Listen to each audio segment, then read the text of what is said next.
Los megalitos de Stonehenge son el monumento antiguo más investigado de Gran Bretaña.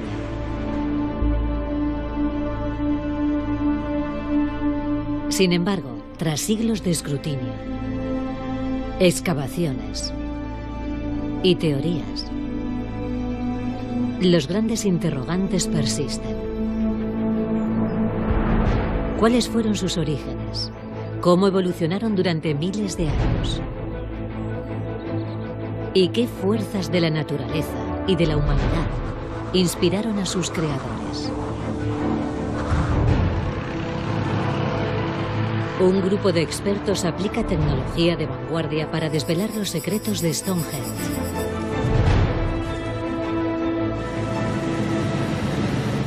Un yacimiento como Stonehenge solo se puede entender observando los monumentos a su alrededor y la evolución del paisaje. Por primera vez no vemos solo pequeñas islas de actividad, sino la imagen completa. Los nuevos datos respaldados por evidencias arqueológicas más amplias han arrojado una nueva luz sobre 10.000 años de progreso humano. Es toda una hazaña pensar que las personas que excavaron esto utilizaban herramientas de piedra y hueso. En este pueblo eran planificadores meticulosos. Esto es un gran proyecto hecho por el hombre. Intensamente religiosos. Tenían rituales muy peculiares. Descarnado de los huesos, decapitaciones. E intrépidos guerreros. Cuando las cosas llegaban a un punto crítico, la violencia que se desataba podía ser brutal. Mataban a todo lo que se ponía por delante.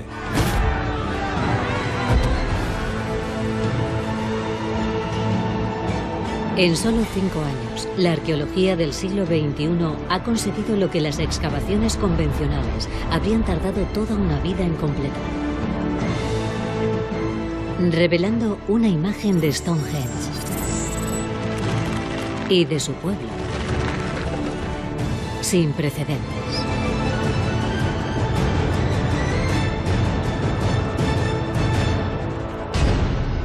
Operación Stonehenge. ¿Qué yace bajo la superficie? Capítulo 1.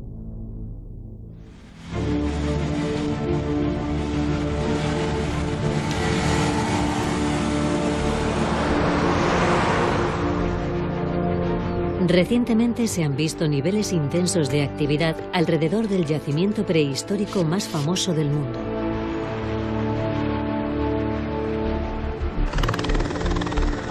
Para resolver los misterios del monumento, los científicos han estado utilizando una estrategia nueva, centrándose no solo en las emblemáticas piedras, sino investigando también el paisaje más amplio en el que se asientan.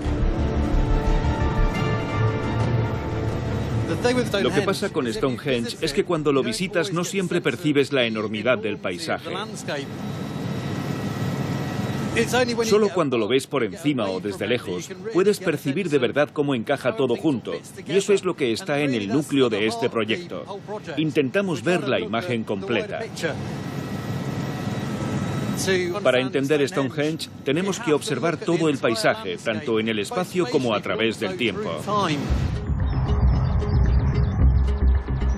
El más ambicioso de estos nuevos estudios es el proyecto Paisajes Ocultos de Stonehenge.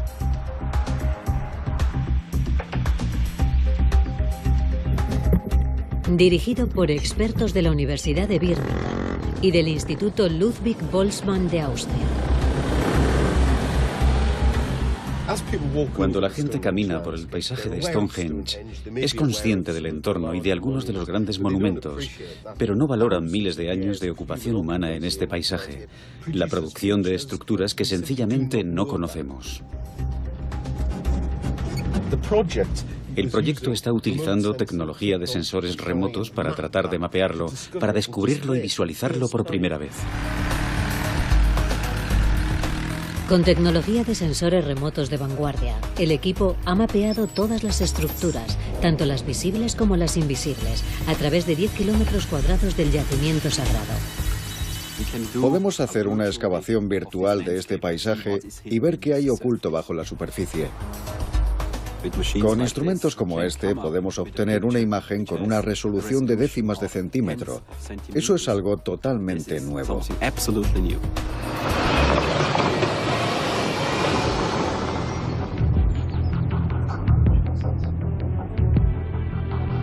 Con todos los datos escaneados recopilados, el equipo ha producido un mapa digital multicapas que muestra cómo evolucionó el paisaje durante miles de años. Para poder entender Stonehenge, tenemos que remontarnos 1000 años antes de la construcción. Y solo al hacer eso y entender cómo evolucionó el paisaje, encontramos sentido a por qué Stonehenge está donde está. El mapa de la imagen completa del proyecto Paisajes Ocultos está revelando un mundo extraordinario de monumentos escondidos. Fue muy emocionante cuando vimos los datos por primera vez. El equipo que los estaba viendo dijo, eso parece un henge. Y eso es importante. Cuando analizaron los datos en profundidad, encontraron información de cómo se interconectaban los otros monumentos con Stonehenge. La arquitectura de Stonehenge no existe aislada. Hay una interconexión en el paisaje que no habíamos comprendido antes. Los descubrimientos realizados por el proyecto Paisajes Ocultos están respaldados por nuevos hallazgos de otros proyectos de investigación. Todos juntos nos cuentan la historia completa de Stonehenge.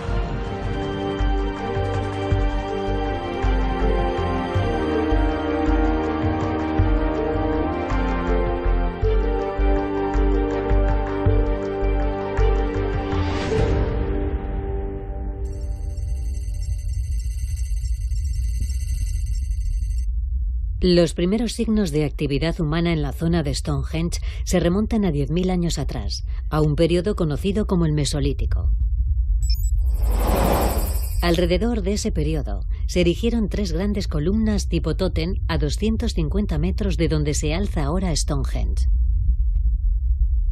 Su significado y propósito ha desconcertado a los expertos desde su descubrimiento en 1966.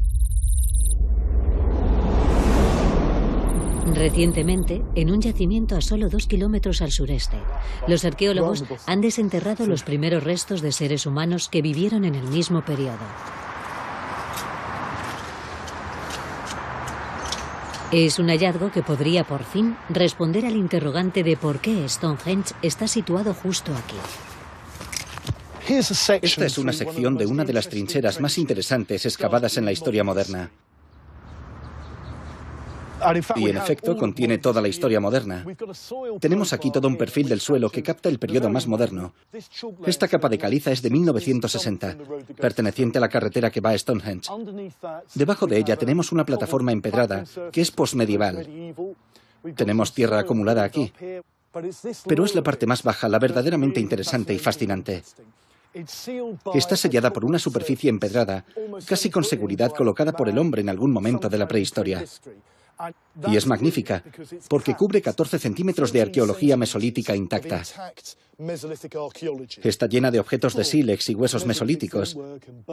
Y hasta puedo ver una pequeña pieza aquí. Sí, es una pieza muy bonita. Creo que es una pequeña hoja. La gran pregunta es qué tenía de especial este lugar para que la gente viviera aquí, se asentara aquí durante tanto tiempo.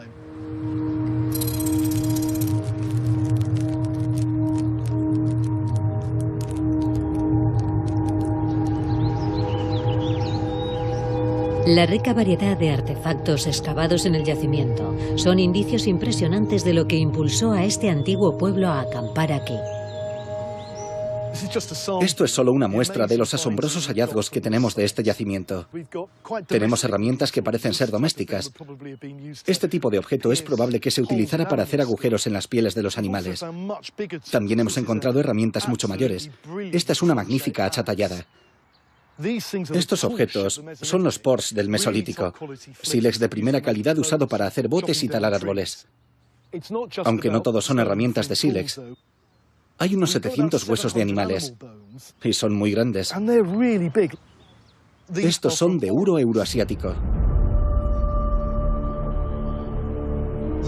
Tienen 3 veces el tamaño de los de una vaca normal. Tenemos al menos 6 suros en nuestra colección. Debieron de ser locales. Son tan grandes que haría falta un gran esfuerzo para transportarlos un trayecto largo. Por lo que estos animales es probable que vivieran alrededor de Amesbury y Stonehenge.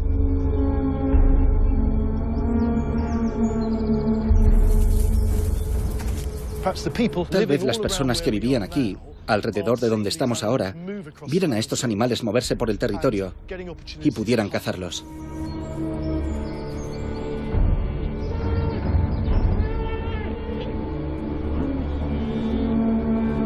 La existencia de un gran claro en un bosque, por lo demás denso, hace de este un territorio de caza natural y abundante. Una de las razones por las que era una llanura abierta, quizá fuera porque los suros son unos devoradores voraces. Son como aspiradoras naturales. Cualquier maleza o matorral que creciera no habría durado mucho tiempo con una gran manada de animales moviéndose por un lugar como este. Al ir bajando por el paisaje comenzamos a entrar en una especie de embudo.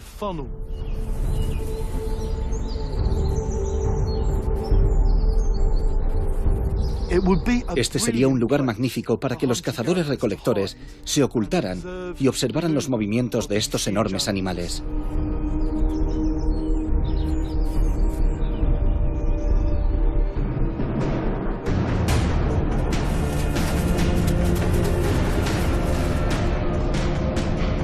Escáneres topográficos han revelado el contorno original de este antiguo paisaje, características que los cazadores-recolectores del Mesolítico podían explotar.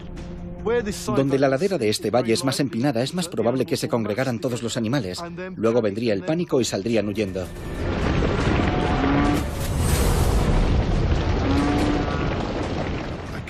Un cazador-recolector inteligente, casi con seguridad, tendría una estrategia para posicionarse en los lugares donde supiera que los animales atravesarían el terreno, en el lugar exacto que fuera el mejor para derribar a uno.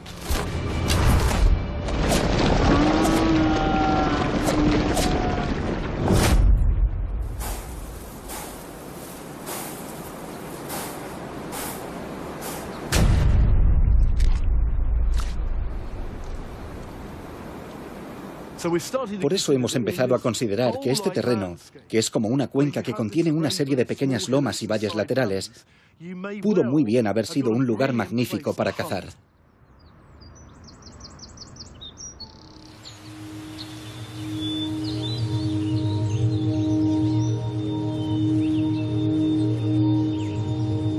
Para David Jacks, la zona tiene cualidades que la convierten en mucho más que un rico territorio de caza.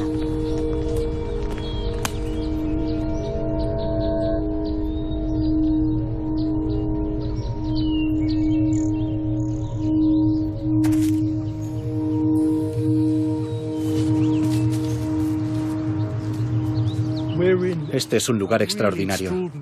Es casi como una cápsula del tiempo.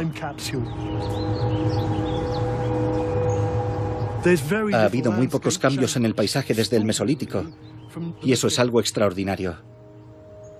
Es un lugar especial.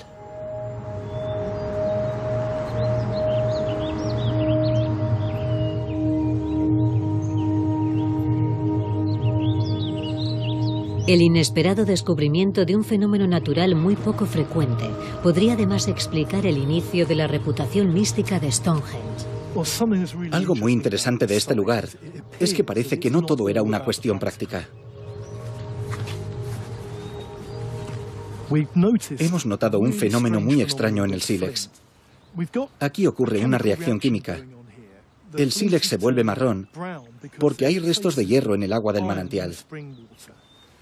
Eso es común en muchos lugares en los bordes de charcos, lagos y ríos de agua dulce. Pero aquí ocurre algo peculiar. Cuando sacamos una piedra como esta del agua y la dejamos fuera durante 2 o 3 horas,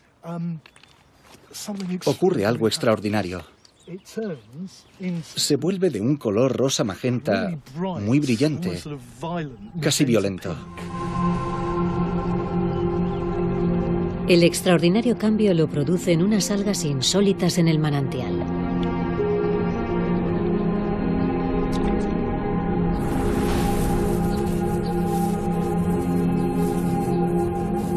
Los cazadores-recolectores del Mesolítico no tenían una explicación racional para este intenso cambio en el sílex. Haber visto una transformación como esta en el Mesolítico habría sido algo extraordinario y mágico. Vivían en un tiempo en el que la paleta de colores estaba dominada por el verde, el marrón, el negro y el blanco. Algo tan llamativo como esto habría dado una verdadera impronta a esta zona. Algo que daría significado a este lugar para la gente. Este es un lugar donde empezaron los recuerdos y las tradiciones. Stonehenge no es solo una nueva construcción. Se hizo en respuesta a algo.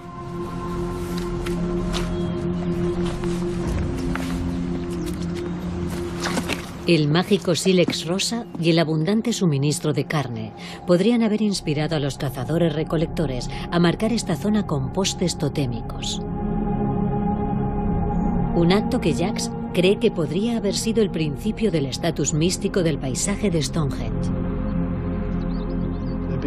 Habría historias y recuerdos relacionados con esta zona. Casi con seguridad, mitificarían a las personas involucradas. Esto significa que con el tiempo, estas ideas se van haciendo grandiosas y más tarde toman forma en estructuras como la que vemos detrás de nosotros en Stonehenge.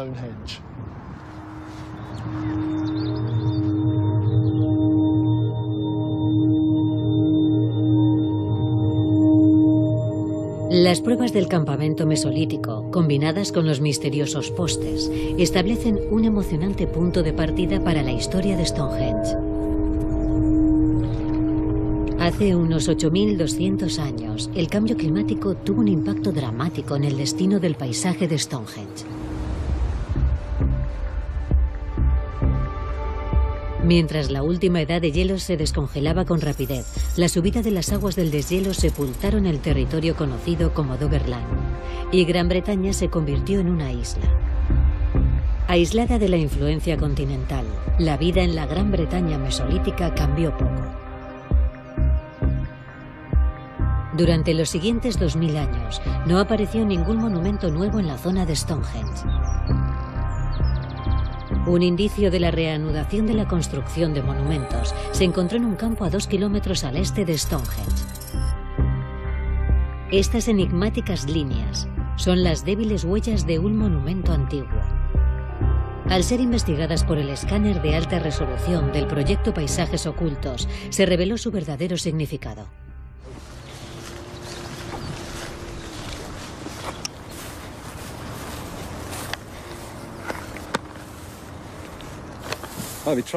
Estamos intentando establecer la configuración del monumento que detectamos en nuestro registro magnético.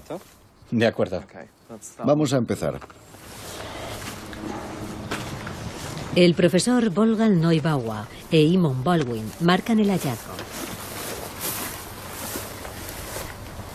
Este es el lado este. Sí, vamos a medirlo. 1, 2, 3, 4, 5, 6, 7, 8, 9, 10 metros al frente. La estructura era mucho más avanzada que cualquier otra que hubiera sido construida previamente en la región.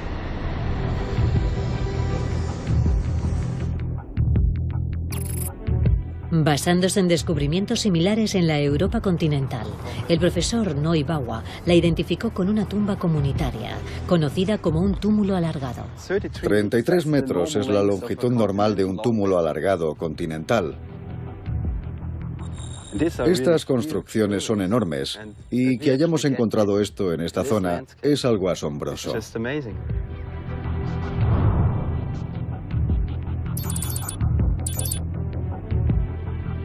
Los datos del escáner revelan la disposición original del monumento, que consistía en pilares y muros de madera.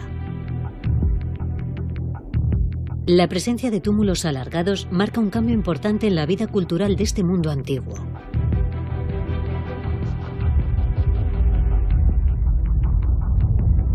Hace alrededor de 9.000 años, el continente europeo sufrió una revolución social y tecnológica, la era neolítica. Se caracterizó por la agricultura y los asentamientos permanentes. La nueva cultura y sus ideas se expandieron poco a poco hacia el oeste, antes de cruzar por fin a Gran Bretaña hacia el año 4000 a.C.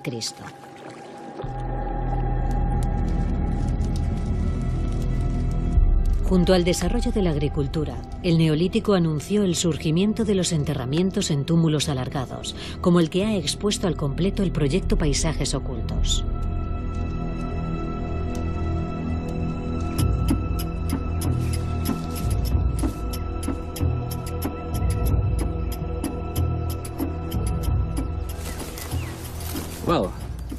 Ahora que ya hemos delimitado toda la estructura, este monumento empieza a cobrar sentido.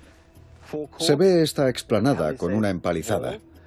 Y este era el lugar donde preparaban a los muertos para enterrarlos.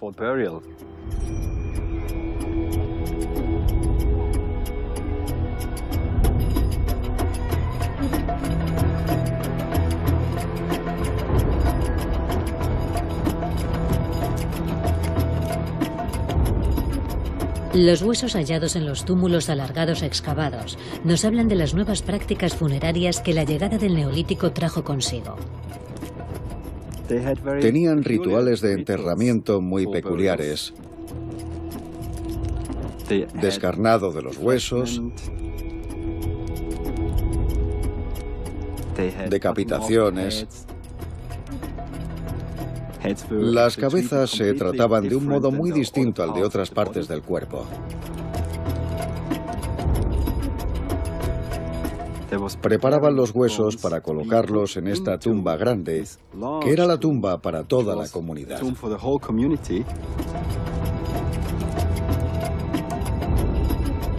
Los restos de más de 50 personas, hombres, mujeres y niños, eran enterrados en estas tumbas enormes antes de sellarlas. Al final, cubrían todo el edificio con una enorme cantidad de tierra. Excavaban grandes fosas para construir estos túmulos alargados como una casa para los muertos.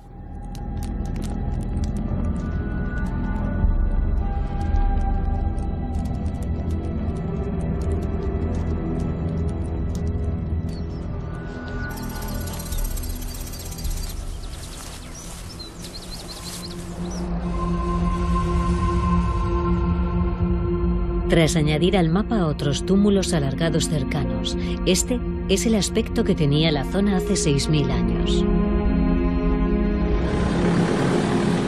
La llegada de la cultura neolítica desde Europa reafirmó el estatus mítico del paisaje de Stonehenge. Stonehenge es un paisaje singular. Sintetiza el modo en que las primeras sociedades se relacionaban con el territorio. Su sistema de creencias impregnaba su vida diaria. Lo fundamental es que eran los rituales y la religión para ellos. Podríamos decir que en Stonehenge lo llevaron hasta el extremo, pero no obstante, demuestra lo importante que era la relación que tenían las primeras comunidades con el paisaje que les rodeaba.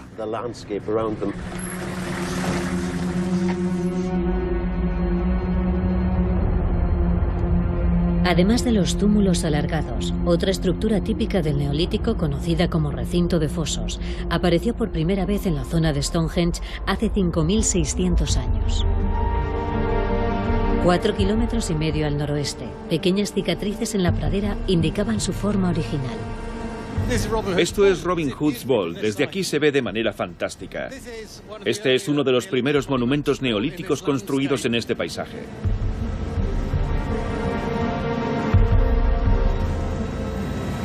Consiste en anillos de zanjas circulares con huecos en ellas.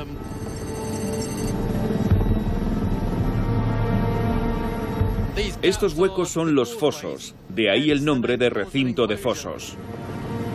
Las estructuras como la de Robin Hood's Ball trajeron consigo el concepto neolítico de división de la tierra. Estos monumentos representan los primeros tipos de recintos que encontramos en la prehistoria. Por primera vez los seres humanos delimitan un lugar en particular con un propósito. En la evolución de Stonehenge, los campos de fosos y su demarcación del territorio anuncian un periodo de conflicto entre grupos en competición. Cuando se excavaron algunos de estos yacimientos, nos dieron indicaciones de gente matándose entre ella, de algún tipo de tensión en la sociedad. La evidencia sugiere que con la aparición del conflicto, todos los complejos importantes en el paisaje de Stonehenge se detuvieron durante 300 años. En total, más de 70 estructuras similares a la de Robin Hood's Ball se construyeron en toda Gran Bretaña. Su distribución ha llevado a algunos a sugerir que forman una frontera entre los diferentes grupos en el país. En uno de estos yacimientos, Crickley Hill, en excavaciones pasadas descubrieron lo que podría haber sido la primera batalla importante en Gran Bretaña.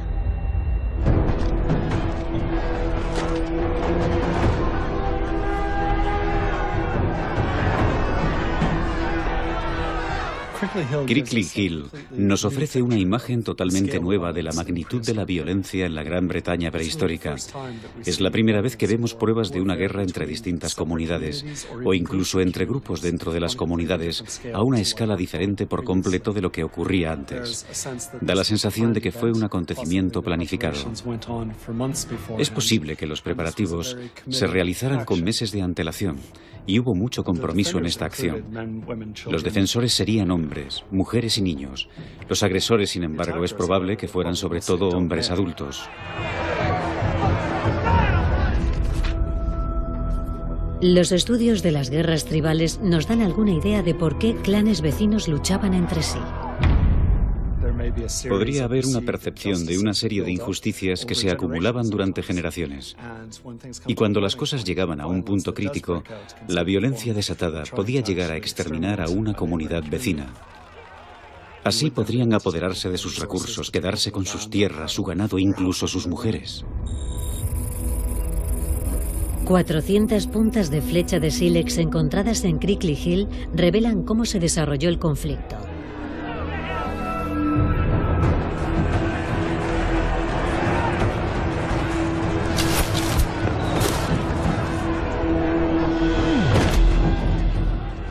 Por la distribución de las puntas de flecha, parece que los atacantes habrían tenido éxito en aplastar la defensa. Una vez dentro, estarían en una cercanía mucho mayor con el enemigo y la lucha se volvería cuerpo a cuerpo.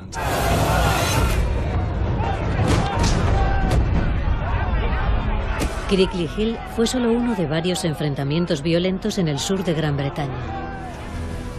Fue un periodo de inestabilidad que parece haber puesto freno a la construcción de monumentos en estas zonas.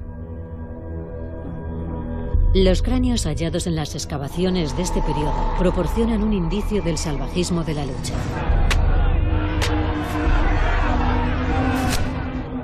Tenemos este ejemplo de un individuo que murió violentamente. El lugar de origen del impacto provino desde un lado, quizá incluso ligeramente desde atrás, llegando desde esta dirección. Fue un golpe muy fuerte. Esta es una fractura redondeada en arco. Una herida de esta gravedad que atravesara el cráneo, empujando la fractura de hueso al interior del cerebro, supondría la muerte en el acto.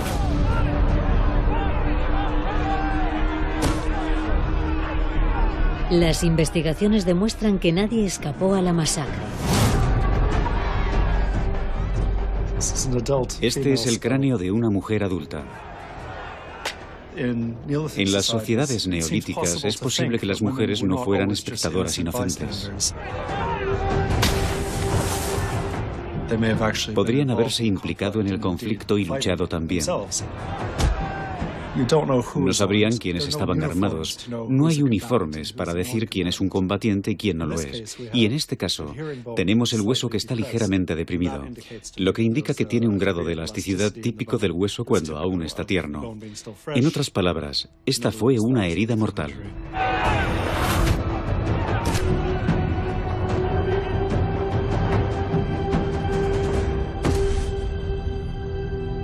Hace 5.500 años, los recintos de fosos como el de Crickley Hill y Robin Hood's Ball fueron abandonados.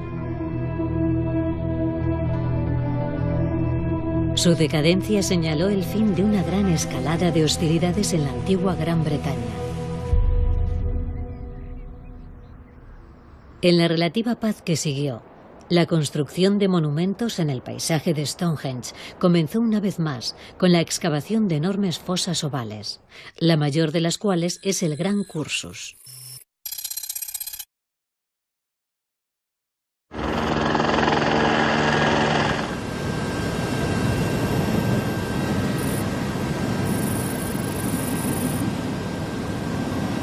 El mayor monumento en este paisaje es sin duda el Gran Cursus. Interpretar el Cursus ha sido muy difícil. Y solo cuando empezamos a encontrar más detalles de la arquitectura, comenzamos a tener una mejor comprensión de lo que es en esencia un larguísimo banco de tierra y zanjas. Con más de 2,5 kilómetros de longitud, el Cursus representa una nueva escala de ambición de la ingeniería antigua. Requirió talar una enorme zona antes de poder excavar 20.000 toneladas de piedra caliza para formar esta inmensa zanja. Para lograr esta nueva ambición, los constructores necesitaron herramientas en una proporción previamente desconocida, sobre todo de hachas de sílex. Hay un aumento de los esfuerzos que la gente está dispuesta a hacer para construir estos monumentos. A 270 kilómetros, en Norfolk, las pruebas de una operación minera prehistórica demuestran los grandes esfuerzos que la gente del Neolítico hizo para satisfacer la demanda de herramientas de sílex de primera calidad. Estamos en Grimes Graves, en Norfolk, en medio de un paisaje lleno de cráteres. Hay unos 450 de estos pozos característicos. Cada uno de ellos representa una mina neolítica de sílex. La calidad del sílex encontrado en la zona lo convirtió en un artículo muy apreciado y lo vincula directamente con Stonehenge. En Stonehenge, una variedad de túmulos y monumentos alrededor contienen el sílex de Grimes Graves. Hablamos de artefactos terminados con una calidad muy alta que enterraban en lugares significativos, posiblemente ofrendas rituales a los dioses. Se calcula que se sacaron alrededor de 18.000 toneladas de sílex de Grimes Graves, suficientes para fabricar millones de hachas.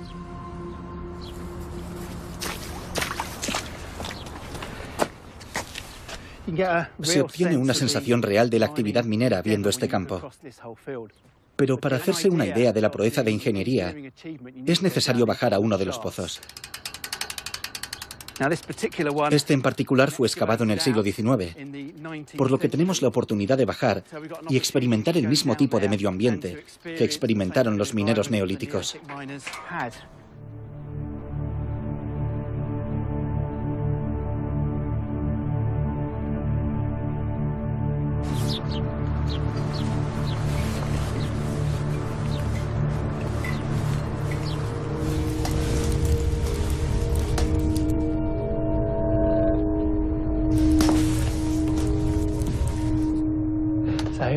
Estamos en el fondo de uno de estos pozos. Está mucho más oscuro de lo que estaría en el Neolítico, debido a la cubierta de cemento para proteger la arqueología. Pero en su origen estaría abierto al cielo, por lo que el sol entraría y los muros de caliza blanca reflejarían esa luz, extendiéndola por todos los espacios de la excavación. Cada uno de los 450 pozos que pueden verse desde la superficie habría sido como este. Este en particular desciende 12,5 metros a través de piedra caliza sólida. Toda una hazaña, al pensar que las personas que excavaron esto utilizaban herramientas de piedra y hueso. Necesitarían meses para excavarlo.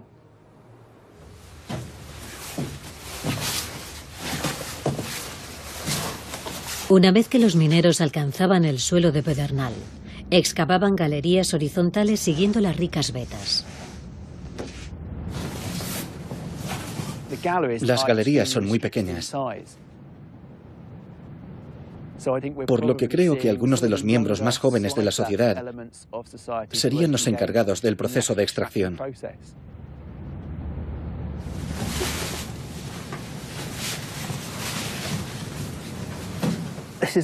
Este es uno de los mayores espacios de la galería en las minas. La mayoría de ellos son mucho más reducidos. Debido a la excelente conservación, aún tenemos una serie de picos de astas de ciervo, las herramientas que utilizaban aquí abajo para sacar el pedernal. A veces utilizaban los extremos para romper bloques y también para sacar el sílex haciendo palanca.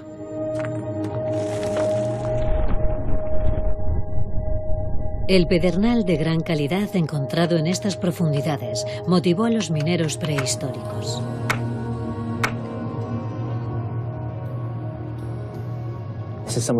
Esto es un trozo del pedernal del suelo de piedra como el que buscaban.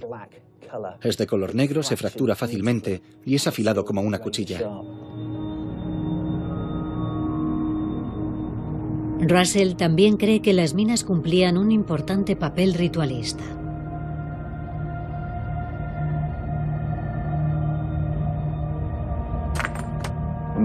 Para realizar el rito de paso hacia la edad adulta, había que hacer algo bastante extremo. Y bajar a la mina entrando en las galerías hacia lo desconocido, lo misterioso, sacar el pedernal y llevarlo hasta la superficie, podría hacerte pasar de la infancia a la edad adulta. Sobre todo si había una audiencia arriba esperando a que salieras con el pedernal en la mano. Huesos humanos excavados en otra mina neolítica de pedernal ponen de relieve los peligros a los que se enfrentaban los mineros. En los niveles más bajos de la mina, encontraron un esqueleto cubierto de escombros, como los que hay detrás de mí. El cuerpo estaba tumbado, extendido en la galería como si fuera hacia el pedernal. Cuando observaron los huesos, comprendieron que el esqueleto pertenecía a una mujer joven.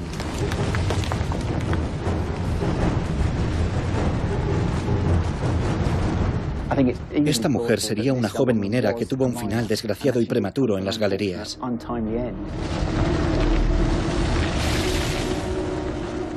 Porque el techo se derrumbó sobre ella. El resto, quizá pensando que habría sido reclamada por la tierra, no bajarían a recogerla.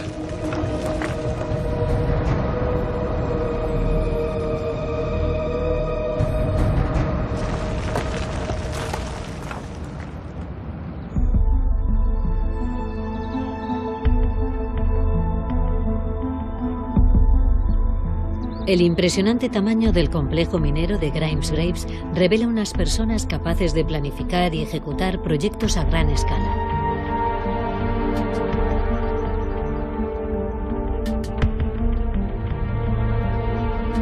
Atributos que fueron utilizados en el paisaje de Stonehenge para crear el enorme monumento del Gran Cursus.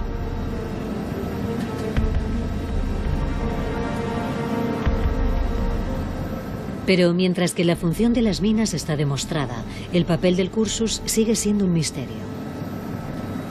Todavía no sabemos por qué hicieron tantísimos esfuerzos para construir un monumento tan grande como el Cursus. En el centro del interrogante sobre qué es Stonehenge está el Cursus. Y si no podemos entender cómo encaja todo esto, no entenderemos el paisaje.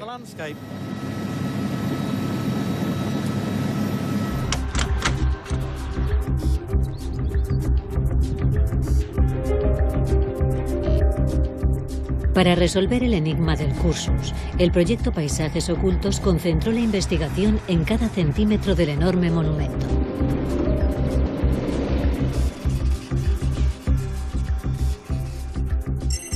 Tras semanas de análisis, el equipo detectó una serie de brechas en el perímetro desconocidas hasta ahora. Al investigar el Cursus, vimos una cantidad de características que nos sorprendieron. La primera fue que tenía una serie de pequeñas entradas dentro del recinto mismo. No era una única unidad cohesionada, tenía huecos.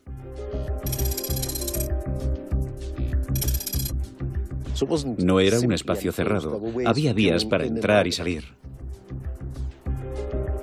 El descubrimiento de puntos de entrada y salida apoyaba la teoría de que el Cursus era una ruta procesional. Pero los huecos eran solo los primeros indicios nuevos que el equipo de investigación desveló. Los datos también revelaron dos fosos desconocidos hasta entonces dentro del Cursus. Estoy en el centro del foso del extremo oeste del Cursus. Es una estructura muy grande. Tiene unos 5 metros de ancho y 1,5 de profundidad al menos. Hay uno idéntico al otro extremo del Cursus. Están claramente hechos por el hombre, por su profundidad, el modo en que están excavados, su posición dentro del Cursus. Son claramente estructuras arqueológicas.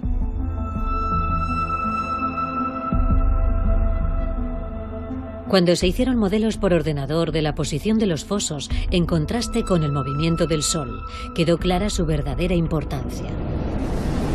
Los cálculos mostraron que el día del solsticio de verano, la alineación del foso oriental con la salida del Sol y la alineación del foso occidental con el ocaso confluyen en el lugar donde Stonehenge se construiría unos 400 años más tarde.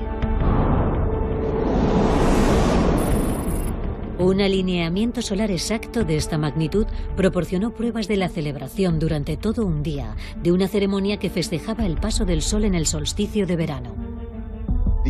La relación de estos fosos con el cursus, que a veces se considera una ruta procesional para marcar el paso del Sol, en efecto, relaciona el cursus con la ubicación de Stonehenge, porque pensamos que este es el punto en el que tenían lugar las observaciones.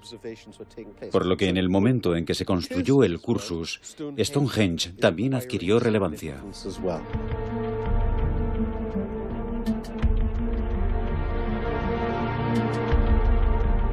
Las revelaciones sobre el cursus sugieren que el emplazamiento de Stonehenge tuvo un significado ritual, al menos 4 siglos antes de lo que se pensaba al principio.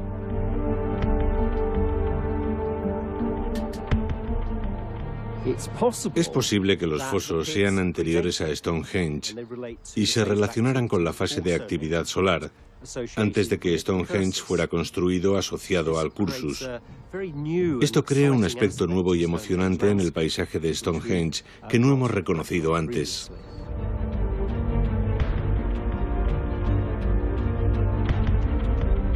La precisión y el tamaño del diseño del Gran Cursus nos habla de un pueblo experto, cada vez más avanzado técnicamente.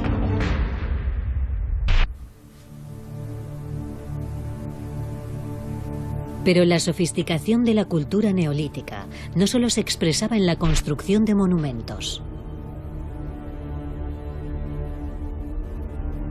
Tengo 3 cráneos colocados en la mesa. Todos ellos provienen de tumbas de los alrededores de Stonehenge. Otra cosa que tienen en común, además del lugar de donde provienen, es que todos se sometieron a cirugía del cráneo.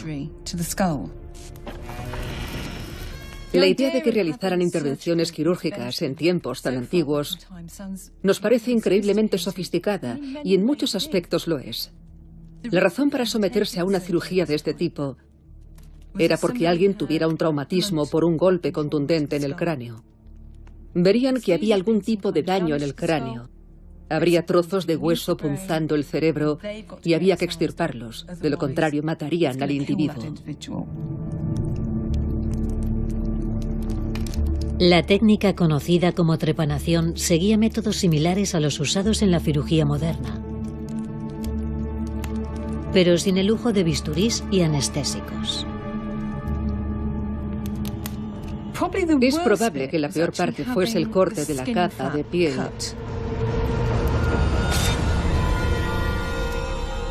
Para exponer el cráneo. Como en la cirugía moderna, cortarían la piel del cráneo y la echarían hacia atrás. Los análisis forenses han revelado un conocimiento inesperadamente avanzado de la anatomía humana. Mientras cortas la placa externa, puedes sentirla porque es dura. Es un poco menos dura cuando llegas a la parte media. Y luego, cuando has llegado a la placa interior, sabes que tienes que tener cuidado porque podrías afectar al cerebro. Tienes que tener control de todo esto. Cortas desde una circunferencia externa más amplia,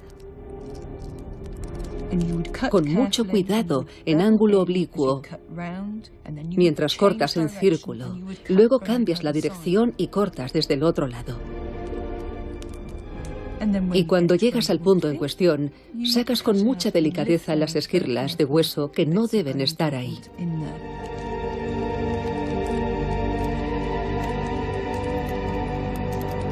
A pesar de la tosca naturaleza de los instrumentos quirúrgicos, las señales de curación alrededor de los orificios demuestran que estos antiguos cirujanos eran expertos realizando estas delicadas operaciones. Sabían hacerlas y funcionaban. Y tuvieron mucho éxito, porque casi todas están curadas.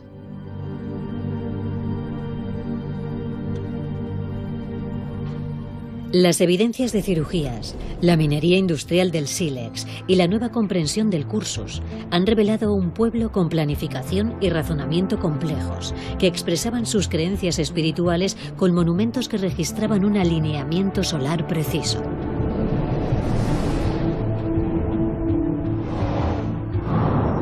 La ambición espiritual y el dominio de la naturaleza serían fundamentales para la creación de Stonehenge. Esta es con seguridad la mejor vista que podemos tener de Stonehenge desde arriba. Se pueden ver otras partes del monumento, como la zanja que lo rodea, que data más o menos del año 3000 a.C. Es el inicio de lo que se convertiría en Stonehenge. La datación por radiocarbono indica que alrededor de 400 años después de excavar la zanja, levantaron el círculo de piedra.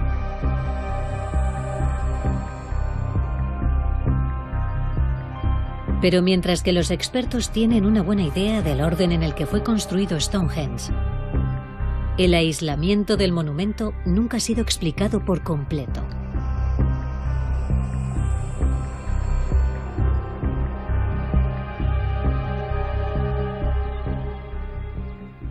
Stonehenge está emplazado en un aislamiento espléndido dentro de este paisaje más amplio, dando lugar a la idea de que un paisaje sagrado evolucionó alrededor de Stonehenge durante el Neolítico, donde pocas actividades tuvieron lugar.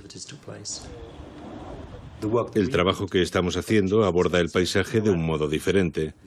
Verlo como un sistema integrado, no solo ver qué hay sobre la superficie, sino también debajo. Al hacer esto podemos situar Stonehenge en su contexto paisajístico de una manera mucho más rica y detallada.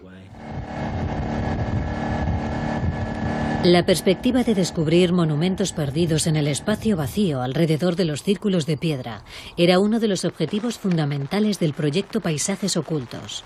Escanearon sector tras sector, pero no detectaron nada.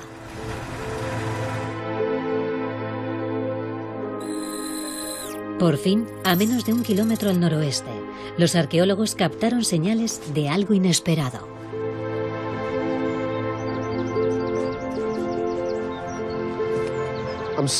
Estoy sobre un pequeño montículo a 900 metros de distancia de Stonehenge.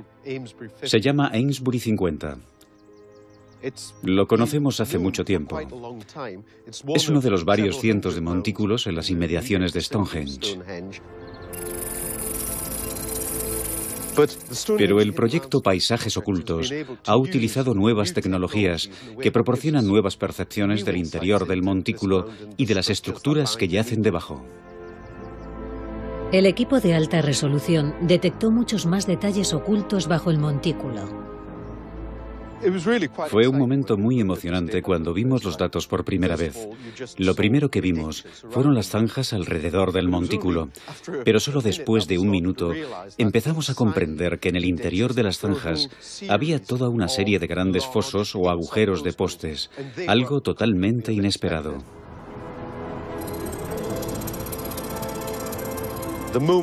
Cuando lo vimos, el equipo que lo estaba analizando dijo: "Eso parece un henge". Y es importante.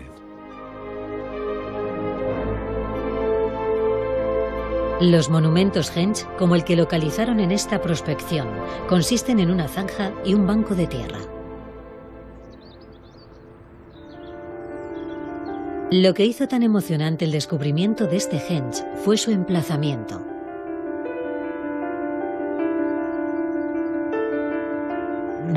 Nos interesaba esta ubicación en particular, porque está a muy poca distancia de Stonehenge.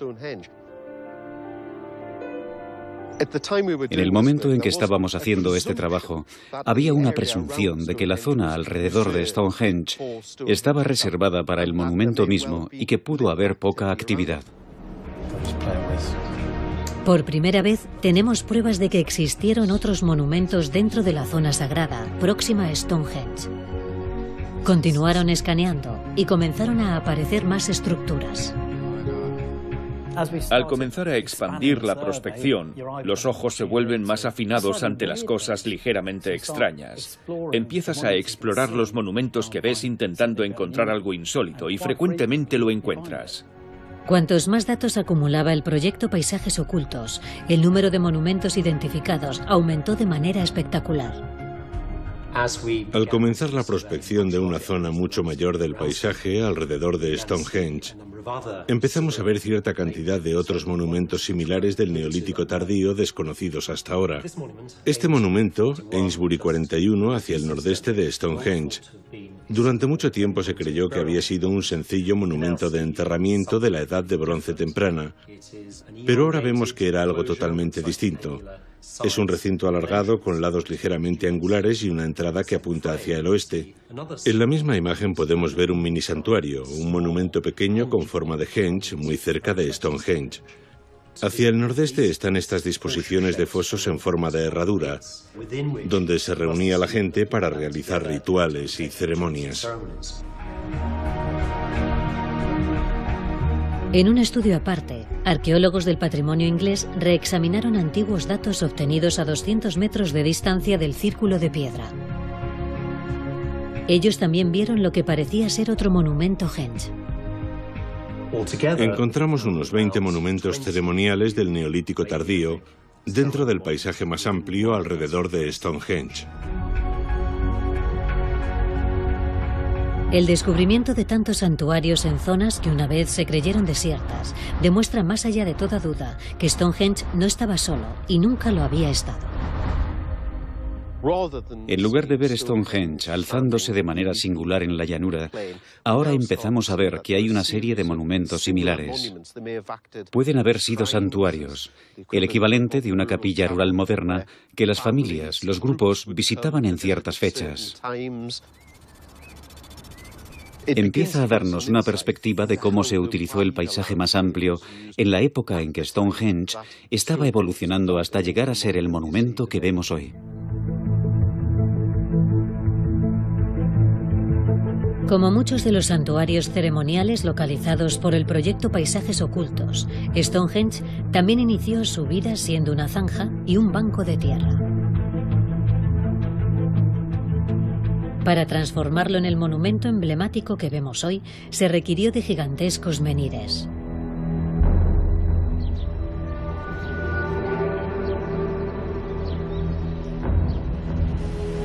La tradición de construir monumentos de piedra en la Europa prehistórica se remonta a unos 7000 años atrás. En los siglos que siguieron, aparecieron megalitos por todo el continente, tras la difusión de la cultura neolítica. Una de las demostraciones más impresionantes de menhires antiguos puede verse cerca de la ciudad francesa de Carnac, donde 10.000 menhires, la mayoría de los cuales levantados muchos siglos antes que Stonehenge, se extienden a través de más de 6 kilómetros.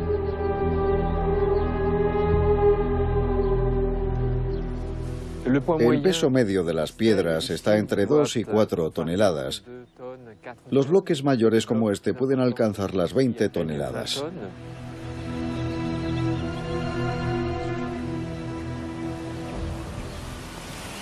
El arqueólogo Serge Cassen ha investigado la importancia de los monumentos megalíticos para los pueblos prehistóricos.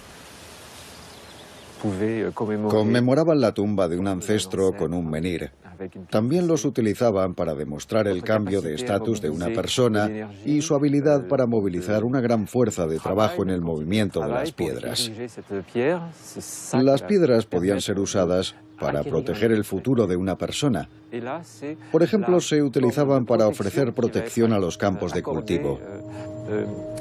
Estas tres funciones de los menhires pueden coexistir en un enorme yacimiento como Carnac.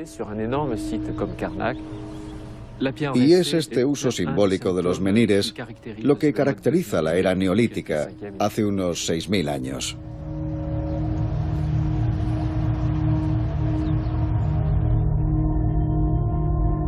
Cuando la era neolítica alcanzó Gran Bretaña, se construyeron más de 1000 monumentos de piedra, desde las Islas Orcadas a Cornualles. En la región de Stonehenge, uno de los ejemplos más antiguos del uso ceremonial de la piedra es la cámara funeraria de West Kennet.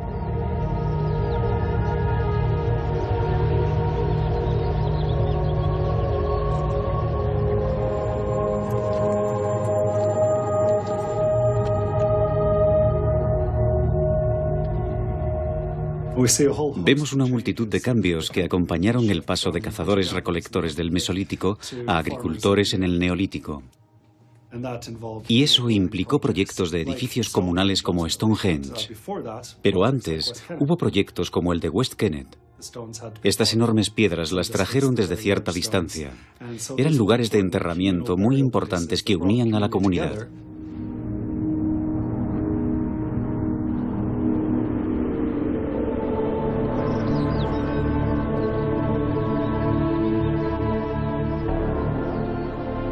La naturaleza monumental de estas piedras simbolizaba un nuevo nivel de esfuerzo colectivo y ambición cultural.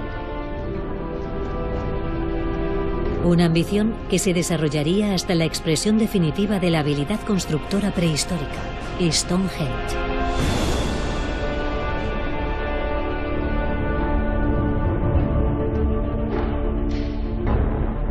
Los descubrimientos del proyecto Paisajes Ocultos, junto con otras evidencias arqueológicas, han permitido que los primeros 6.000 años de la historia de Stonehenge puedan volver a contarse con más precisión que nunca.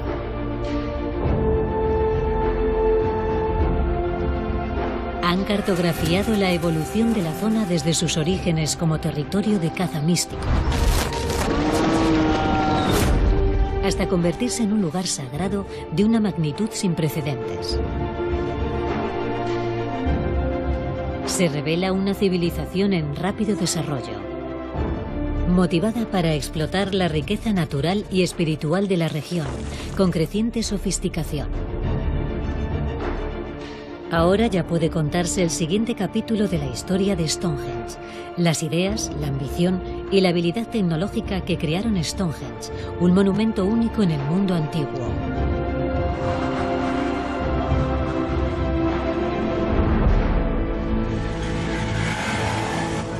En el siguiente episodio, la arqueología del siglo XXI resolverá el complejo enigma de la construcción de círculos de piedra. No puedes construir algo como Stonehenge sin un plan. Dejará al descubierto sus sangrientos rituales. Que estuviera enterrada en esa zanja de Stonehenge sugiere que fue víctima de un sacrificio. Nos mostrarán dónde vivía la gente. Cuando lo vi por primera vez pensé, tenemos un asentamiento, lo que buscamos desde el principio.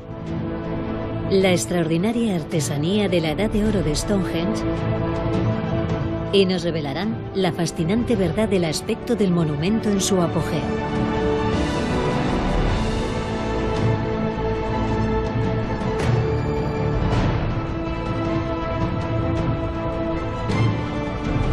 Stonehenge también adquirió relevancia.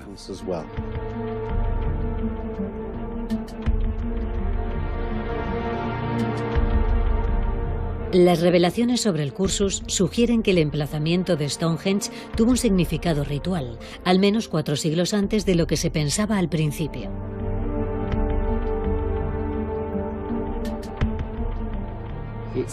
Es posible que los fosos sean anteriores a Stonehenge y se relacionaran con la fase de actividad solar, antes de que Stonehenge fuera construido asociado al cursus. Esto crea un aspecto nuevo y emocionante en el paisaje de Stonehenge que no hemos reconocido antes.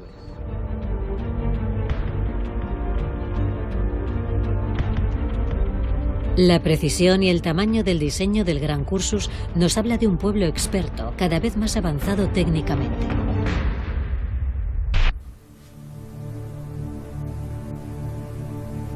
Pero la sofisticación de la cultura neolítica no solo se expresaba en la construcción de monumentos. Tengo 3 cráneos colocados en la mesa.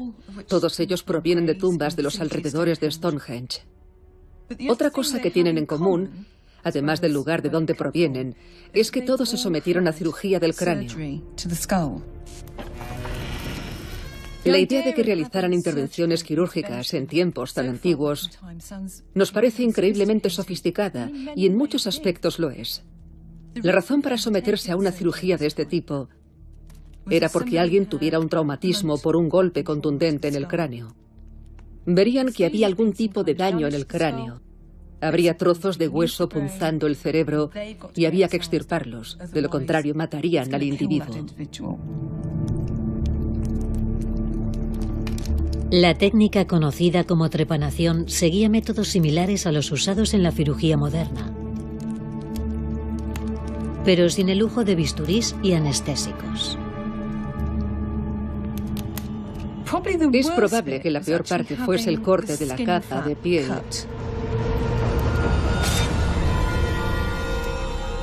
Para exponer el cráneo.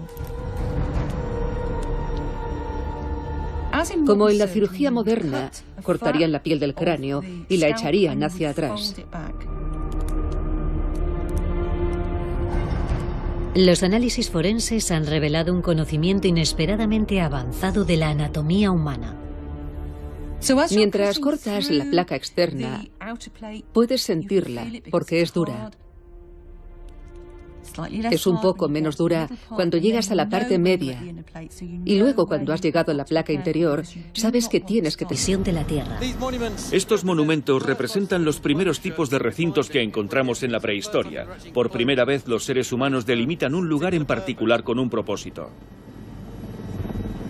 En la evolución de Stonehenge, los campos de fosos y su demarcación del territorio anuncian un periodo de conflicto entre grupos en competición. Cuando se excavaron algunos de estos yacimientos, nos dieron indicaciones de gente matándose entre ella, de algún tipo de tensión en la sociedad. La evidencia sugiere que con la aparición del conflicto, todos los complejos importantes en el paisaje de Stonehenge se detuvieron durante 300 años.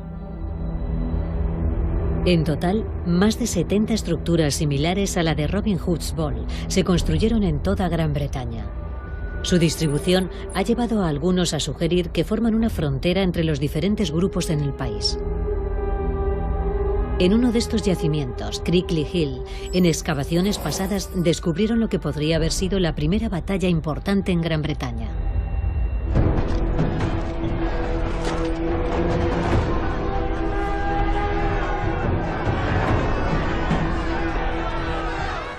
Crickley Hill nos ofrece una imagen totalmente nueva de la magnitud de la violencia en la Gran Bretaña prehistórica.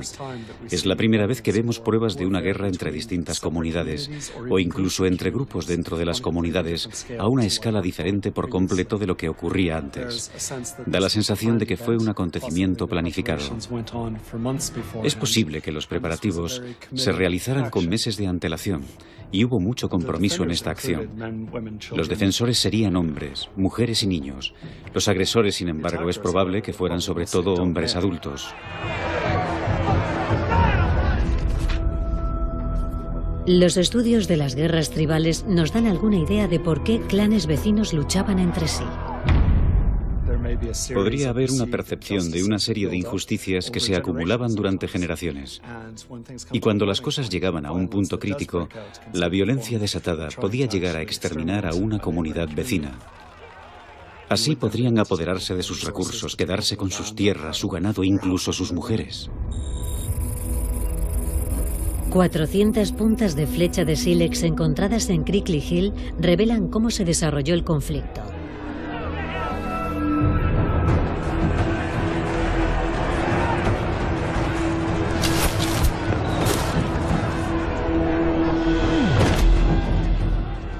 Por la distribución de las puntas de flecha, parece que los atacantes habrían tenido éxito en aplastar la defensa. Una vez dentro, estarían en una cercanía mucho mayor con el enemigo y la lucha se volvería cuerpo a cuerpo. Consiste en anillos de zanjas circulares con huecos en ellas.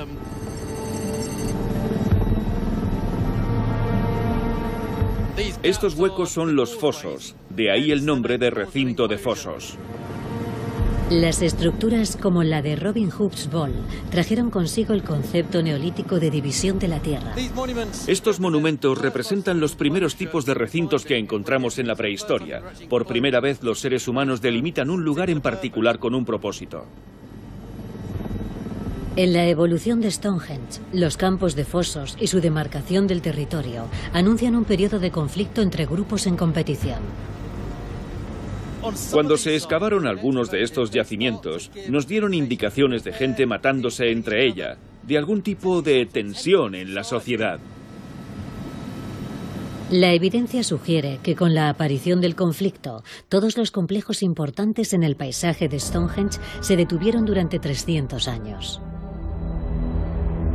En total, más de 70 estructuras similares a la de Robin Hood's Ball se construyeron en toda Gran Bretaña. Su distribución ha llevado a algunos a sugerir que forman una frontera entre los diferentes grupos en el país.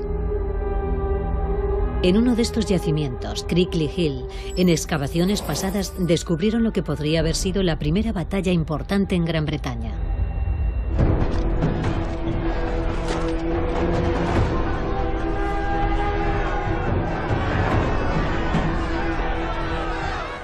Crickley Hill nos ofrece una imagen totalmente nueva de la magnitud de la violencia en la Gran Bretaña prehistórica. Es la primera vez que vemos pruebas de una guerra entre distintas comunidades, o incluso entre grupos dentro de las comunidades, a una escala diferente por completo de lo que ocurría antes. Da la sensación de que fue un acontecimiento planificado. Es posible que los preparativos se realizaran con meses de antelación, y hubo mucho compromiso en esta acción. Los defensores serían hombres, mujeres y niños. Los agresores, sin embargo, es probable que fueran sobre todo hombres adultos. Los estudios de las guerras tribales nos dan alguna idea de por qué clanes vecinos luchaban entre sí. Podría haber una percepción de una serie de injusticias que se acumulaban durante generaciones. Y cuando las cosas llegaban a un punto crítico, la violencia desatada podía llegar a exterminar a una comunidad vecina. Así podrían apoderarse de sus recursos, quedarse con sus tierras, su ganado e incluso sus mujeres. 400 puntas de flecha de sílex encontradas en Crickley Hill revelan cómo se desarrolló el conflicto.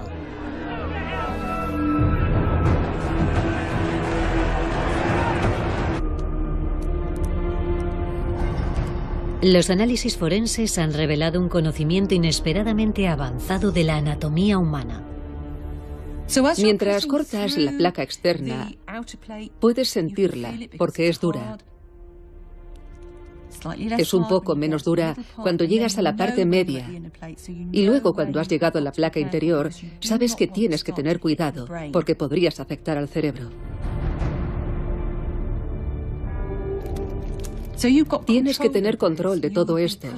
Cortas desde una circunferencia externa más amplia,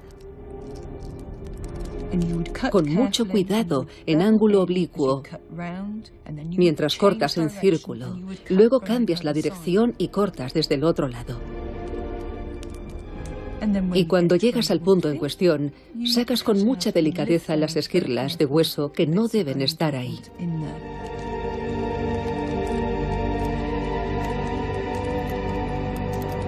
A pesar de la tosca naturaleza de los instrumentos quirúrgicos, las señales de curación alrededor de los orificios demuestran que estos antiguos cirujanos eran expertos realizando estas delicadas operaciones. Sabían hacerlas y funcionaban. Y tuvieron mucho éxito, porque casi todas están curadas.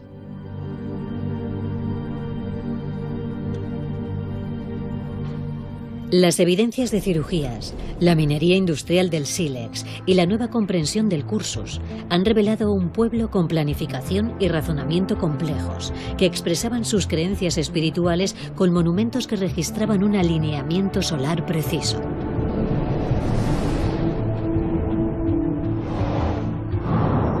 La ambición espiritual y el dominio de la naturaleza serían fundamentales para la creación de Stonehenge. Esta es con seguridad la mejor vista que podemos tener de Stonehenge desde arriba. Se pueden ver otras partes del monumento, como la zanja que lo rodea, que data más o menos del año 3000 a.C. Es el inicio de lo que se convertiría en Stonehenge.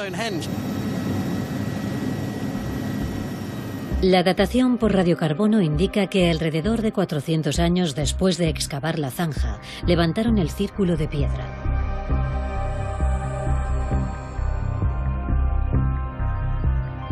Pero mientras que los expertos tienen una buena idea del orden en el que fue construido Stonehenge, el aislamiento del monumento nunca ha sido explicado por completo.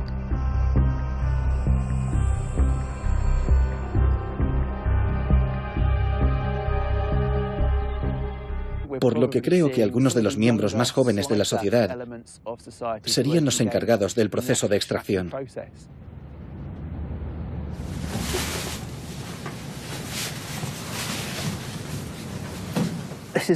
Este es uno de los mayores espacios de la galería en las minas. La mayoría de ellos son mucho más reducidos. Debido a la excelente conservación, aún tenemos una serie de picos de astas de ciervo, las herramientas que utilizaban aquí abajo para sacar el pedernal.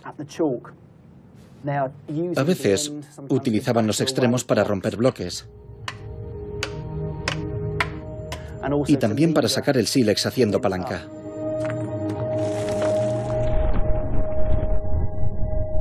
El pedernal de gran calidad encontrado en estas profundidades motivó a los mineros prehistóricos.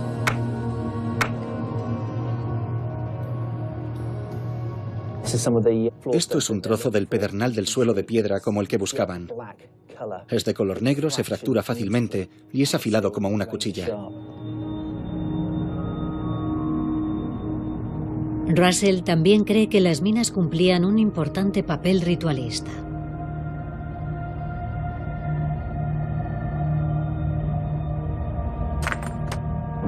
Para realizar el rito de paso hacia la edad adulta, había que hacer algo bastante extremo.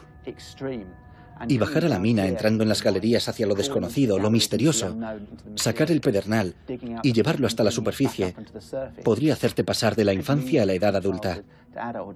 Sobre todo si había una audiencia arriba esperando a que salieras con el pedernal en la mano. Huesos humanos excavados en otra mina neolítica de pedernal ponen de relieve los peligros a los que se enfrentaban los mineros. En los niveles más bajos de la mina, encontraron un esqueleto cubierto de escombros, como los que hay detrás de mí. El cuerpo estaba tumbado, extendido en la galería como si fuera hacia el pedernal. Cuando observaron los huesos, comprendieron que el esqueleto pertenecía a una mujer joven.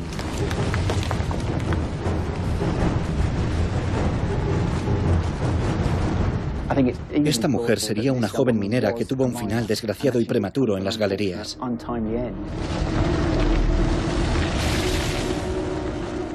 Porque el techo se derrumbó sobre ella.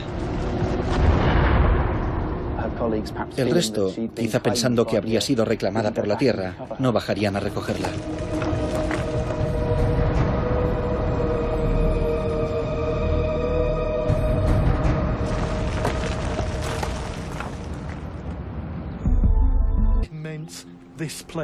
Este es un lugar donde empezaron los recuerdos y las tradiciones. Stonehenge no es solo una nueva construcción. Se hizo en respuesta a algo.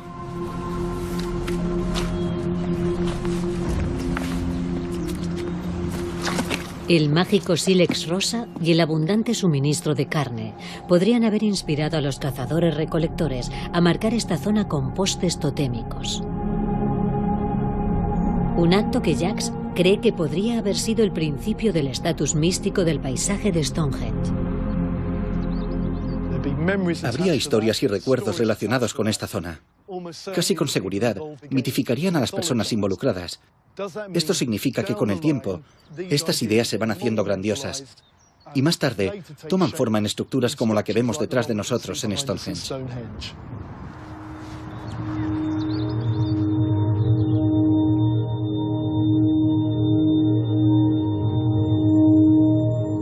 Las pruebas del campamento mesolítico, combinadas con los misteriosos postes, establecen un emocionante punto de partida para la historia de Stonehenge.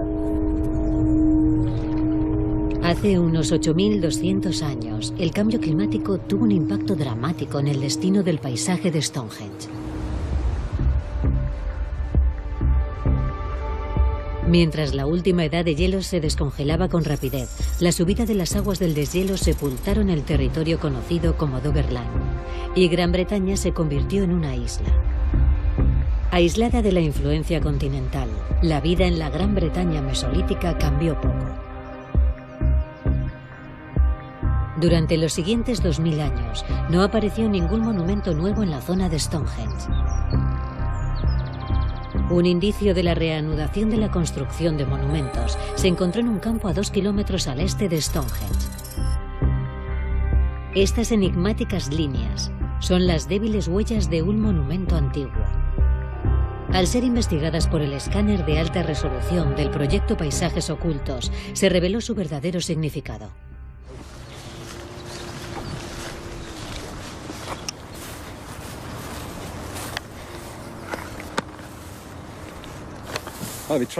Estamos intentando establecer la configuración del monumento que detectamos en nuestro registro magnético. De acuerdo. Vamos a empezar. El profesor Wolfgang Neubauer e Eamon Baldwin marcan el hallazgo. Este es el lado este. Sí, vamos a medirlo. 1, 2, 3, 4, 5, 6, 7, 8, 9, 10 metros.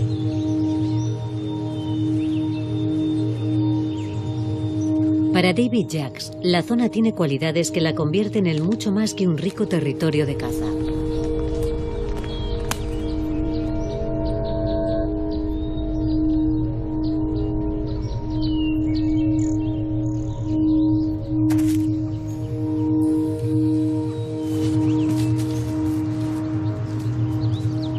Este es un lugar extraordinario. Es casi como una cápsula del tiempo. Ha habido muy pocos cambios en el paisaje desde el Mesolítico, y eso es algo extraordinario. Es un lugar especial.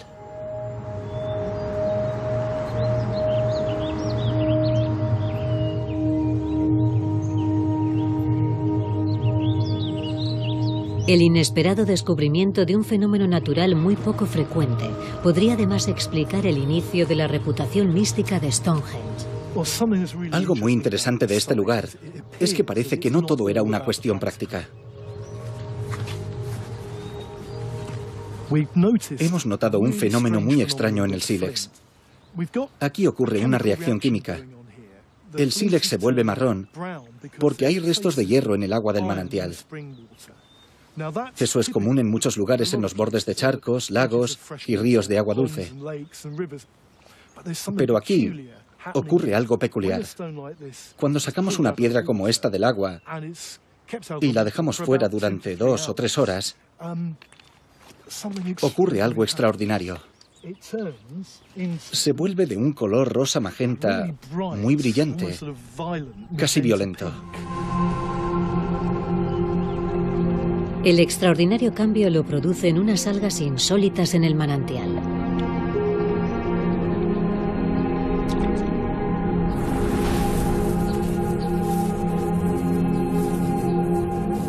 Los cazadores-recolectores del Mesolítico no tenían una explicación racional para este intenso cambio en el sílex. Haber visto una transformación como esta en el Mesolítico habría sido algo extraordinario y mágico. Vivían en un tiempo en el que la paleta de colores estaba dominada por el verde, el marrón, el negro y el blanco. Algo tan llamativo como esto habría dado una verdadera impronta a esta zona. Algo que daría significado a este lugar para la gente. Este es un lugar donde empezaron los recuerdos y las tradiciones. Stonehenge no es solo una nueva construcción. Se hizo en respuesta a algo.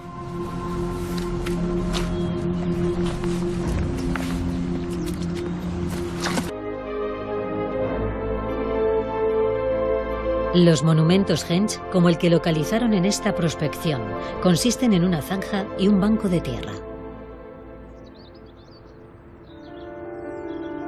Lo que hizo tan emocionante el descubrimiento de este Henge fue su emplazamiento.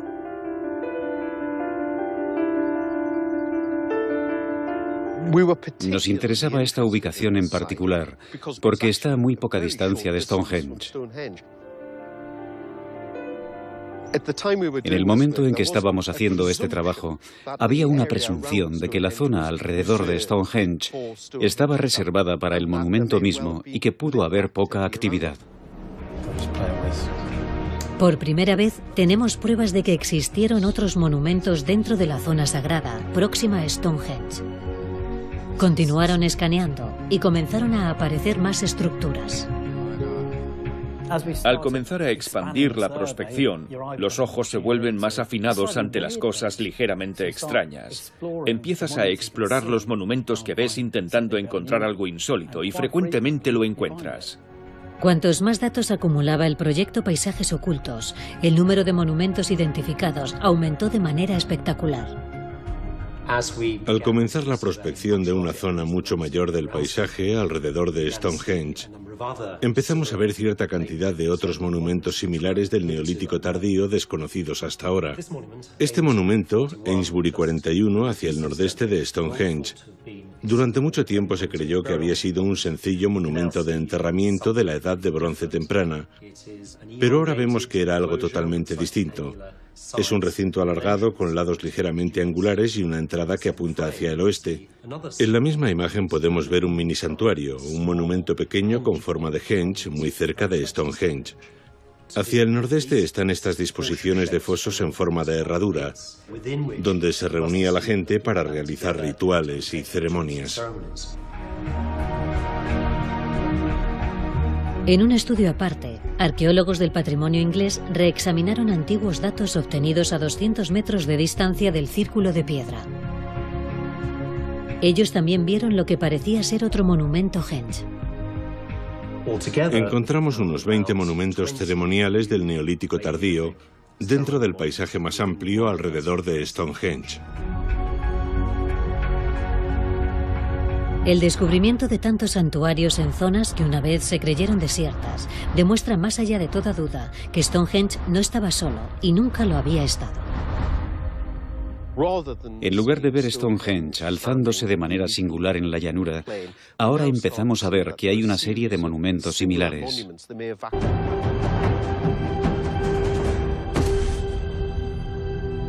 Hace 5.500 años, los recintos de fosos como el de Crickley Hill y Robin Hood's Ball fueron abandonados.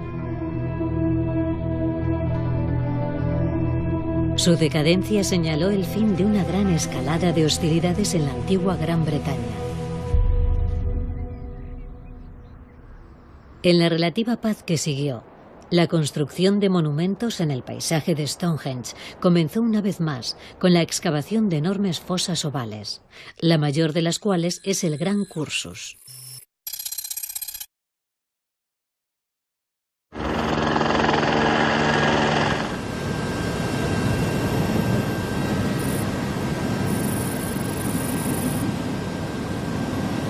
El mayor monumento en este paisaje es sin duda el Gran Cursus. Interpretar el Cursus ha sido muy difícil. Y solo cuando empezamos a encontrar más detalles de la arquitectura, comenzamos a tener una mejor comprensión de lo que es en esencia un larguísimo banco de tierra y zanjas.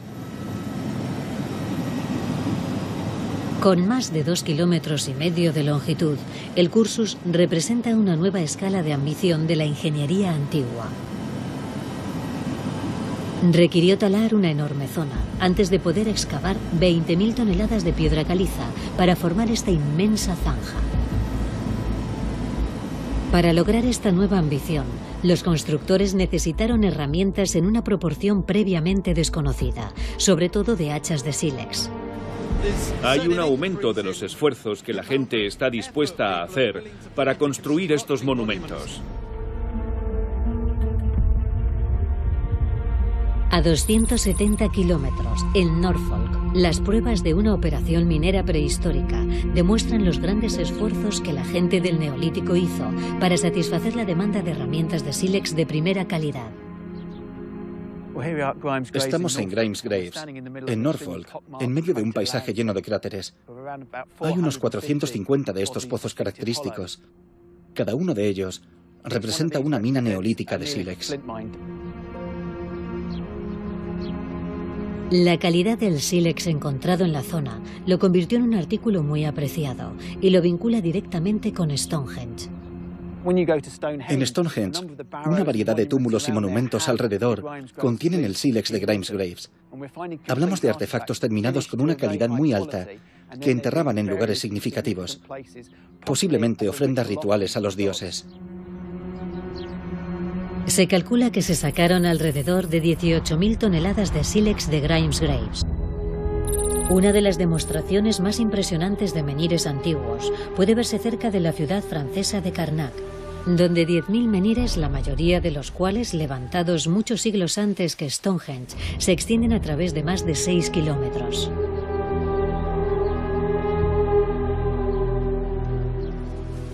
El peso medio de las piedras está entre 2 y 4 toneladas. Los bloques mayores como este pueden alcanzar las 20 toneladas.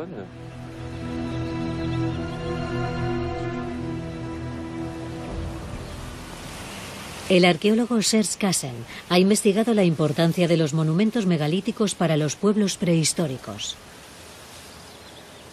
Conmemoraban la tumba de un ancestro con un menhir.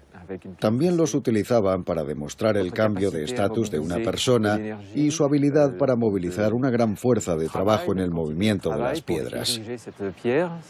Las piedras podían ser usadas para proteger el futuro de una persona. Por ejemplo, se utilizaban para ofrecer protección a los campos de cultivo.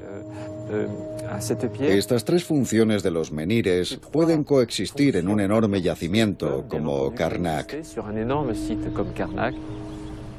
Y es este uso simbólico de los menhires lo que caracteriza la era neolítica hace unos 6.000 años.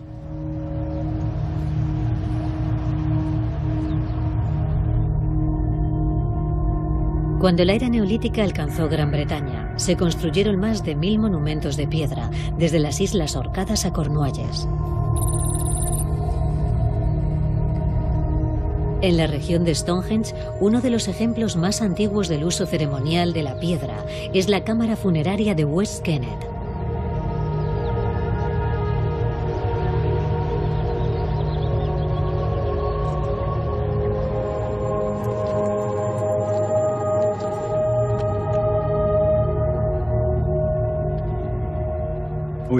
Vemos una multitud de cambios que acompañaron el paso de cazadores-recolectores del Mesolítico a agricultores en el Neolítico. Y eso implicó proyectos de edificios comunales como Stonehenge. Pero antes hubo proyectos como el de West Kennet. Estas enormes piedras las trajeron desde cierta distancia. Eran lugares de enterramiento muy importantes que unían a la comunidad.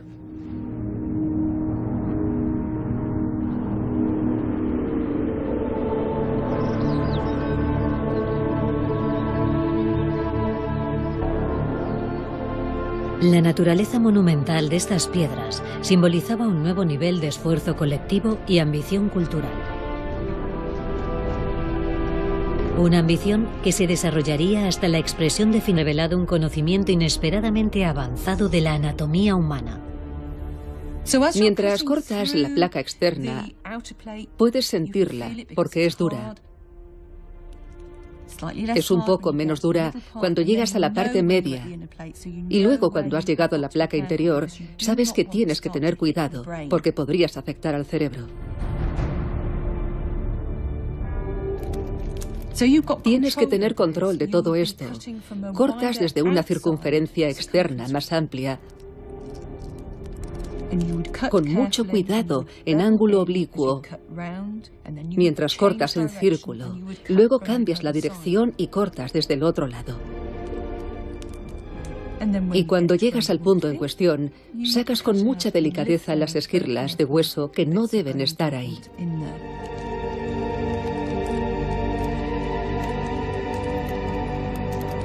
A pesar de la tosca naturaleza de los instrumentos quirúrgicos, las señales de curación alrededor de los orificios demuestran que estos antiguos cirujanos eran expertos realizando estas delicadas operaciones. Sabían hacerlas y funcionaban.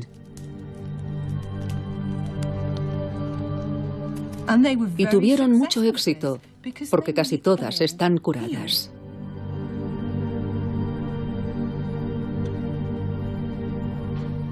Las evidencias de cirugías, la minería industrial del sílex y la nueva comprensión del cursus han revelado un pueblo con planificación y razonamiento complejos, que expresaban sus creencias espirituales con monumentos que registraban un alineamiento solar preciso.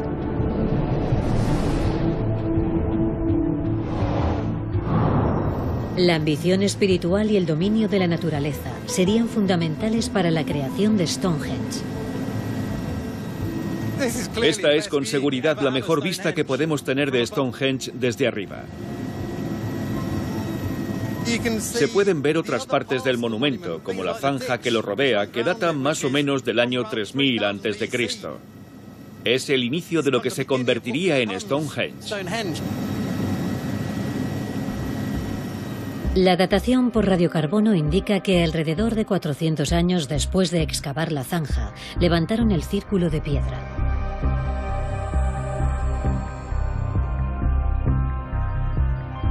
Pero mientras que los expertos tienen una buena idea del orden en el que fue construido Stonehenge, el aislamiento del monumento nunca ha sido explicado por completo.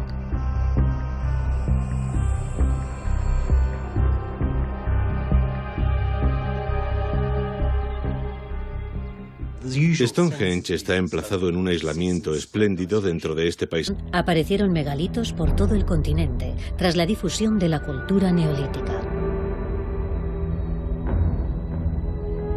Una de las demostraciones más impresionantes de menhires antiguos puede verse cerca de la ciudad francesa de Karnak, donde 10.000 menhires, la mayoría de los cuales levantados muchos siglos antes que Stonehenge, se extienden a través de más de 6 kilómetros.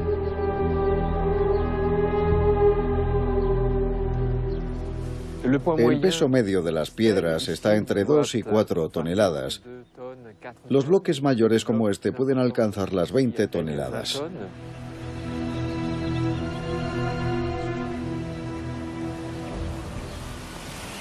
El arqueólogo Serge Kassen ha investigado la importancia de los monumentos megalíticos para los pueblos prehistóricos. Conmemoraban la tumba de un ancestro con un menhir. También los utilizaban para demostrar el cambio de estatus de una persona y su habilidad para movilizar una gran fuerza de trabajo en el movimiento de las piedras. Las piedras podían ser usadas para proteger el futuro de una persona. Por ejemplo, se utilizaban para ofrecer protección a los campos de cultivo. Estas tres funciones de los menhires pueden coexistir en un enorme yacimiento como Karnak. Y es este uso simbólico de los menhires lo que caracteriza la era neolítica hace unos 6.000 años.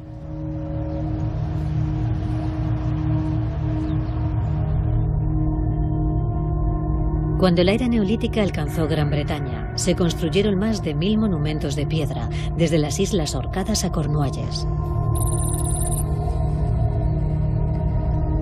En la región de Stonehenge, uno de los ejemplos más antiguos del uso ceremonial de la piedra es la cámara funeraria de West Kennet.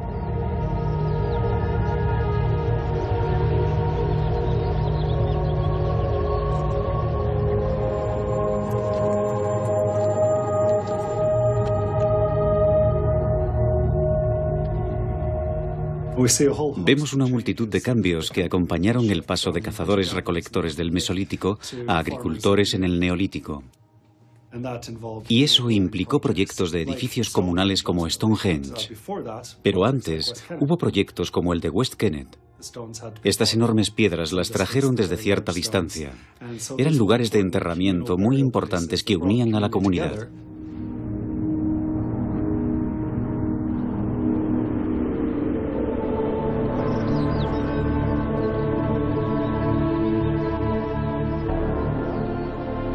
La naturaleza monumental de estas piedras simbolizaba un nuevo nivel de esfuerzo. No deben estar ahí.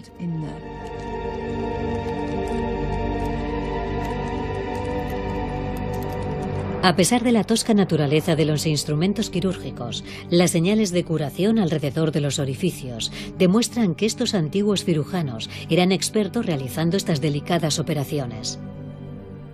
Sabían hacerlas y funcionaban. Y tuvieron mucho éxito, porque casi todas están curadas.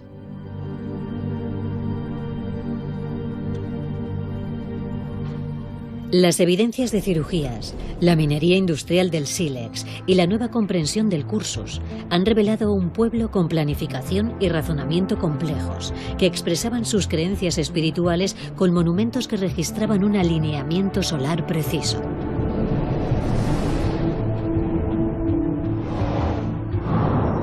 La ambición espiritual y el dominio de la naturaleza serían fundamentales para la creación de Stonehenge.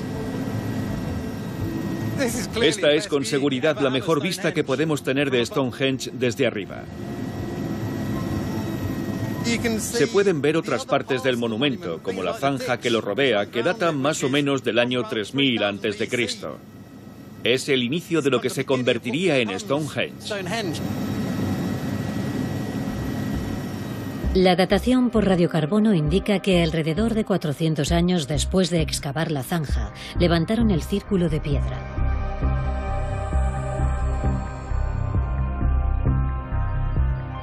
Pero mientras que los expertos tienen una buena idea del orden en el que fue construido Stonehenge, el aislamiento del monumento nunca ha sido explicado por completo.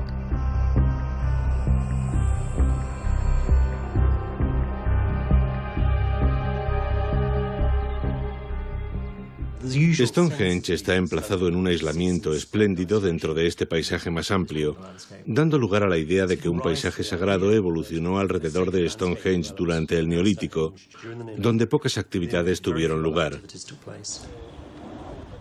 El trabajo que estamos haciendo aborda el paisaje de un modo diferente. Verlo como un sistema integrado, no solo ver qué hay sobre la superficie, sino también debajo. Al hacer esto podemos situar Stonehenge en su contexto paisajístico de una manera mucho más rica y detallada. La perspectiva de descubrir monumentos perdidos en el espacio vacío alrededor de los círculos de piedra era uno de los objetivos fundamentales del proyecto Paisajes Ocultos. Escanearon sector tras sector, pero no detectaron nada.